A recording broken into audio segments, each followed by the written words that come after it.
Müasir dövrdə internet özünü bir sıra sahələrdə əsaslı şəkildə göstərir. Bu sahələrin başında isə əsasən onlayn ticarət platformaları dayanır. Artıq əksər insanlar məhsulları ənənəvi mağazalardan və ya ticarət obyektlərindən deyil, əsasən onlayn şəkildə almağa üstünlük verirlər. Alış-veriş mərkəzlərinə gedən insanların sayı əvvəlki illərə nisbətən xeyli azalıb. Onlayn alış-verişdəki rahatlıq, seçim imkanlarının çoxluğu bu fərqi getdikcə də artıracaq. Keçirdiyimiz kiçik sorğu da bunu deməyə əsas verir. Geyimi falan yox, amma makyaj adətlərini onlayn ala bilərəm. Almamışam, amma alanı görmüşəm, yaxşıdır, qəribdə yəni. Mənim üçün hər ikisi rahat. Baxır nədir? Yəni, əgər paltar və s. məncə onlayn yox, yəni mağazaya yaxınlaşıb almaq daha düzgündür məncə. Çünki sifariş eləyəndə onlayn ya balaca gəlir, ya böyük gəlir. Ənənəvi mağazalardakı məhsulların qiymətləri ilə müqayisədə onlayn satış zamanı təqdim olunan məhsullar daha ucuzdur. Digər tərəfdən mağazaları gəzib uyğun məhsul tapmaq insanlara yorucu gəlir. Lakin bu tendensiya ənənəvi və pərakəndə ticarətlə məşğul olan sahibkarların narahatlığına səbəb olur. Mağaza sahibləri və satıcılar deyirlər ki, belə davam edərsə gələcəkdə daha çox sıxıntıları olacaq.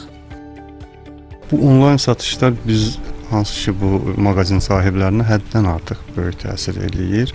Nəyə görə? Biz ona görə ki, biz həm yer icarə götürürük, həm böyün ödəyicisiyik, biz vergi ödeyirik və biz aldığımız məhsulların üstünə bu hesabatlar hamısı gəlir. Amma onlayn al-ver, onlayn istəyən cəmiyyətimiz üçün onun üstünə heç bir faiz gəlmir. Məsəl üçün 2008-dən bu geyim sistemi sektorundayam da. Ondan bəri məsəl üçün 2015-ə qədər, 17-yə qədər sonra biraz o devalvasiya dövründən sonra zəifləməyə başladı və pandemiyadan sonra ümumiyyətcə zəiflədi. Əslində həftənin günlərindən asılı olaraq dəyişir. İş günlərində daha az olur təbii ki. Həftənin 6 bazar günləri daha da çox olur yəni. Baxıb gedənlər də olur, təbii ki, alış-veriş eləyənlər də olur. Bəli, amma təsir eləyir yəni onlayn satışın. Onlayn ticarət coğrafi məhdudiyyətləri aradan qaldıraraq istənilən ölkədən müştəri cəlb etməyə imkan verir. Ənənəvi ticarət mağazaları kirayə, işçi maaşları və digər infrastruktur xərcləri tələb etdiyi halda, onlayn mağazalar bu xərcləri minimallaşdıraraq daha sərfəli qiymətlər təklif edir. Əsas nüans ondan ibarətdir ki, mövcud limit var.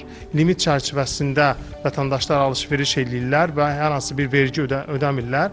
Və ənənəvi mağazalar təbii ki, həm rüsum ödəyir, həm vergi ödəyir və bu ilə yanaşı bir çox gigiyenik sertifikatlar, digər nüanslar da var ki, bu qiymətə təsir eləyir və qiymətə təsir etdiyi zamanda təbii ki, müştərilər gedib onlayn platformalardan alış-veriş edirlər.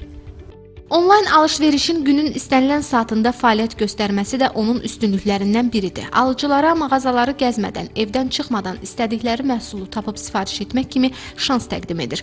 Ona görə də son illər aktuallığını artıraraq ənənəvi ticarəti üstələyir. Mütəxəssislər isə hesab edirlər ki, ticarətlə məşğul olan sahibkarların özlərinin də onlayn satış həyata keçirmək imkanı var və onlar da bu imkanlardan istifadə etməlidirlər. Günlar İlqar qızı, Elxan Novruzov, Telesəhər.